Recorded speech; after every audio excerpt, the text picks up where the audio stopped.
Hi friends, మనం వేసిన జీలకైతే మా వారైతే తొక్కిచ్చేసి అయితే దీన్ని రేపు డ్రమ్ సీడర్ లాగేకైతే చూడండి ఏర్పాటు చేసేసారు. తొక్కిచ్చాడు, తర్వాత కిల్లర్ వేసాడు, తర్వాత గిలక దోలాడు, తర్వాత ఎద్దుల చేత అయితే మాన్ దోలిచ్చాడు. ఎందుకంటే ఎద్దులతో అయితే సదరంగా వస్తుందంట, ఎత్తు పల్లాలని లేకుండా. ఎందుకంటే ఈసారి మనము డ్రమ్ సీడర్ తోటి అయితే మనం వరి అనేది వేయబోతున్నాము. చూడండి, దీంట్లో అయితే నీళ్లు సరిపోలేదు. తర్వాత కాసేపు ఆగైతే తొక్కిస్తానని చెప్పేసి అయితే అక్కడ తోలుతా ఉన్నాడు మా వారు. అయితేను చెంగత్తు కూడా చూడండి, మనుషులతోటైతే ఎకరాకి 1500 1000 రూపాయలు ఎంతో అడుగుతున్నారని చెప్పేసి మా వారు వీలైనంత వరకు మా చెంగత్తు మిషన్ తోటి పెట్టారు.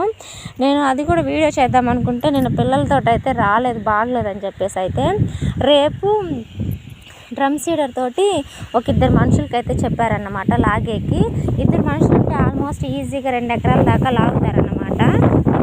మనమైతే దీనివల్ల కూలీలు కొంచెం తగ్గించుకోవచ్చు.